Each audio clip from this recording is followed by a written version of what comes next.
Our normal waking consciousness, rational consciousness as we call it, is but one special type of consciousness, whilst all about it, parted from it by the filmiest of screens, there lie potential forms of consciousness entirely different. And that was a quote by William James in 1902. So why might we want to tap into elevated stages of consciousness? Well, stick around for today's episode and you'll find out why. The following was recorded in front of a live studio audience at the Studio 21 Podcast Cafe. This is the United Podcast Network. Welcome to Rat Race Reboot. I'm your host, Laura Noel. And as a certified coach and former 27-year military leader, each week I provide bite-sized mindset pivots that will help you reset your mind, reawaken your spirit, and regain your control. Hello, everybody, and welcome. And so I asked the question, why might we want to tap into elevated stages of awareness when we're surrounded by, things that we see? We value things that we can see, touch, taste, smell, and hear. And we really are valuing the intellect of our mind, the rational mind. But there's a whole other aspect of us that we have yet to tap into, but we can tap into it. And it's that expanded level of awareness. And I was talking about in a couple of episodes ago about Keegan and Leahy's work where they were talking about different stages of adult development. And I love how similarly he and Ken Wilber talk about a much broader map of our development as humans and connecting with expanded levels of consciousness.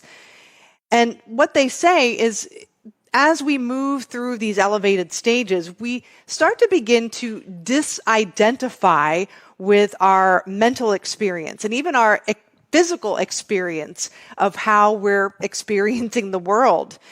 And eventually we reach the higher stages of awareness, and that's called pure awareness. So that might sound kind of odd and woo-woo, but here's the beautiful thing is, at this stage, when we reach these heightened levels of awareness, and we know that we've reached that level, it's like, I am not my body. I am not my emotions. I am not my possessions. I am not these challenges or experiences. There's a difference between that, whereas when we consider all of these things and we identify with them. So we sometimes mistakenly think, I am my body. No, you're not your body. I'm not my body. I have a body. I'm spirit in a body, but I am not my body. Sometimes we look at people and even ourselves like, oh, that's a problem child over there. No, that's not a problem person. That's a person with a problem. So once we start to disidentify with what we think is reality based on what we see, taste, touch, smell, and hear, we can liberate ourselves from, the challenges and obstacles we might face and the grip they might have on us. So that's really the essence of learning and the importance of learning to tap into these higher levels of consciousness, because as we start to study ourselves, and there are different ways that you could do this. I mean, I can teach you some of the techniques that I use. And if you're interested in it, definitely go to ratracereboot.com and subscribe, because then you'll know when my book is coming out and I'll walk you through a lot of these processes. But whether it's a spiritual path that you're following or religion or energy or healing or just deep introspection, those are ways that you can tap into these expanded and elevated levels of consciousness so that when you do approach challenges in your life, again, they don't have that grip on you. You're a person who's experiencing a challenge. That challenge isn't you. When somebody kind of engages with you in a way that's not to your liking, it doesn't mean anything inherently. It just is. So once you start reaching these levels, you have this kind of experience of non-attachment. It doesn't mean that things aren't important to you. It doesn't mean that you don't have things and experience things. But again, you're a human being who has a beautiful home. You're not your home. You're not identified with it. You're a wonderful, expansive human being who has a beautiful career and it's growing and elevating. You're not your career. You see the danger when you identify with a lot of these things?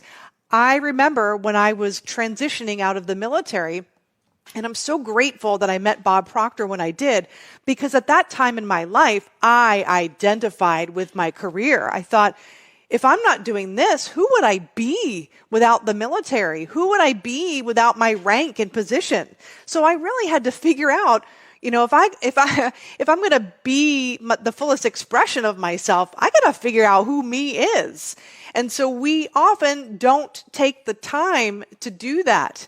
And so this is really an important aspect of your growth, is understanding who you are at the root of who you are. I like to think of it as the spiritual journey. And spirit is anything in my mind where you're just acknowledging something out there that's greater than yourself. It doesn't matter whether it's religion or spiritual or energy. It's just the knowingness there's something out there that's much greater than yourself. And you can tap into that wisdom and energy anytime. I find that wisdom within me when I stop and pause and listen. You've been blessed with mental faculties, your imagination, your intuition, your will, your memory, your perception. So all of those things are resources that you can tap into anytime. But when we're so consumed by what's happening and attached to what's happening outside of ourselves, what we're experiencing through our five senses, we don't give ourselves the space to tap into a much greater part of ourselves, right? I want to read this little quote by Lao Tzu, and it's really capturing this idea beautifully. There is no need to run outside for better seeing, nor to peer from a window. Rather, abide at the center of your being, for the more you leave it, the less you learn.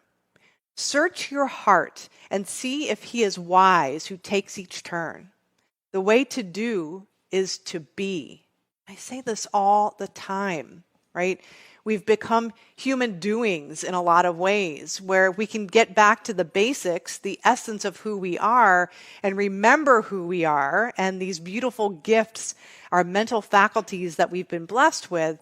That's how we start to live from a space where we're being, right? So when it comes to your goals and your vision, for example, you always want to make sure that you're focused on what it is you want, that vision of who you'd like to be. Now, remember, reaching a goal isn't about reaching the goal in and of itself. It's about your expansion and growth as a being. It's about who you get to become as you're moving in the direction of this vision and goal. And so your job is to just get clear on that vision. That's it. But don't get mired in the how. When we get so wrapped up in the rational mind, the intellectual mind, and the how, we are actually playing small. We're limiting ourselves.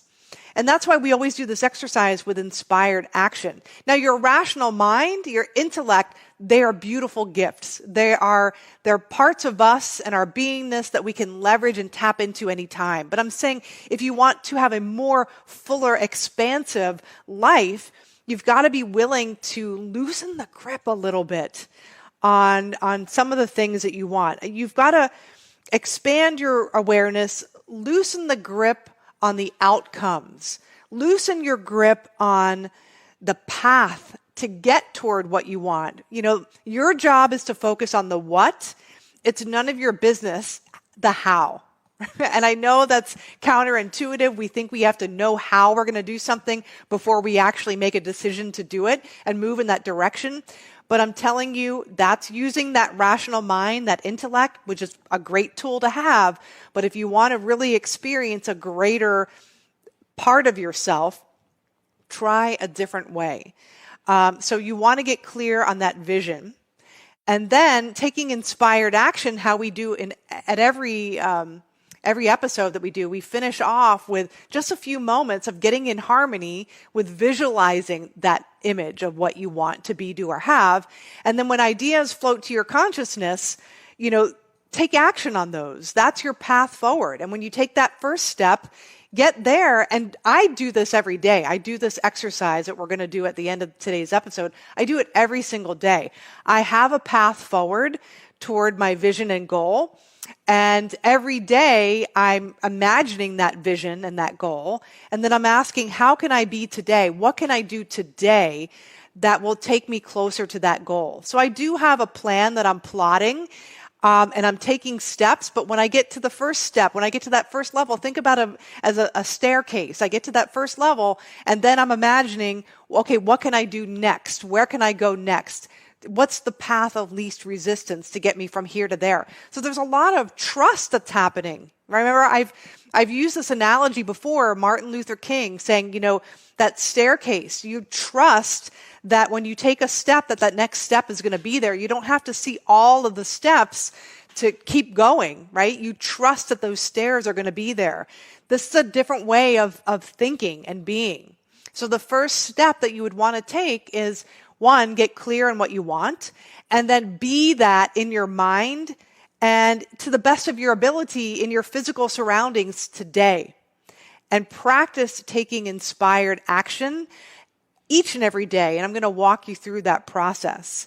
So that's the start. And I know that it's easier said than done.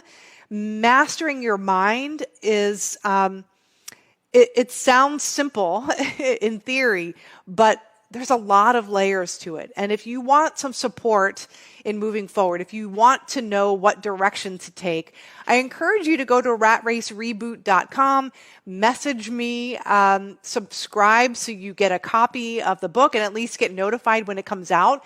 And there's a definite path that you can take, and I can get you pointed in the right direction. So with that said, I'm going to take you through a guided visualization, and it's how we end every episode of Rat Race Reboot. And this is where you start. This is where it all starts. And this is how you take inspired action. So wherever you are, just relax and just begin to notice your breath without judging it, without trying to change it.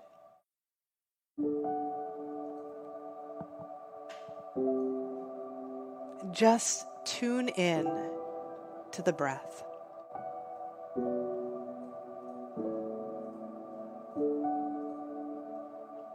And I want you to imagine something that you want to be, do, or have. Maybe something you've always dreamed of. Maybe something that initially inspired you, but then your intellect got in the way and said, yeah, but how are you going to do that? And then that memory and that dream became a distant memory. But I want you to hold that vision, because if you can see it in your mind, you can hold it in your hand. Just pretend for a moment that you could have anything you desire and there were no obstacles.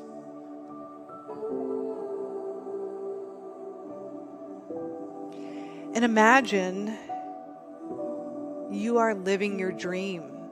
You've reached your vision and your goal.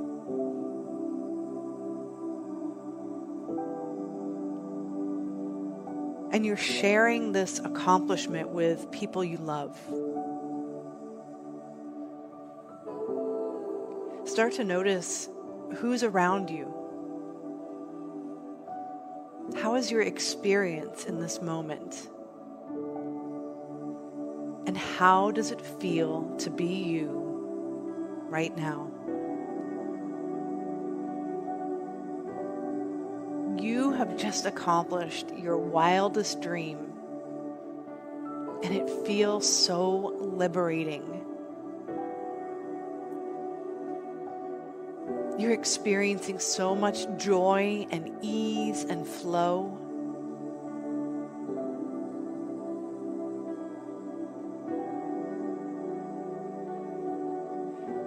Now start to dial in that image a little bit, like it's a movie playing on a screen. And let it play out for a few moments.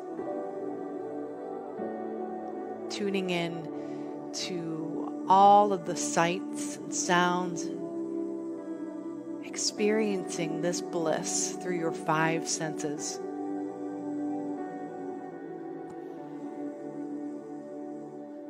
And maybe as you're living there in that image, some ideas float to the top of your mind. Write them down and take action. That is what taking inspired action is all about. And doing a practice like this will really, it'll be the path of least resistance for you, so that you're not doing all of the things and being guided by things that are outside of you. You're learning to follow your own intuitive wisdom and guidance. You're allowing yourself to connect with something outside of yourself, even bigger than yourself, that's a part of you right now, even. And so that's what taking inspired action is all about, because you're in harmony with that vision. So therefore, the ideas that you've written down are also in harmony with that vision. They might not make sense right now, but take action on them anyway and see where they lead you. But until then, I am really grateful that you tuned in for today's episode. Go to ratracereboot.com, subscribe so you get updates on my book. I'm so excited about that. It'll be coming out in the next couple of months. And reach out if you have any questions. Leave a 5-star review if you got value out of today's episode. We do read them. Leave your comments. And until then, we will see you next week. But remember, everything is created twice. First in your imagination, and then in physical form. The views and opinions expressed by the hosts, guests, or callers of this program do not necessarily reflect the opinions of the Studio 21 Podcast Cafe, the United Podcast Network, its partners, or affiliates.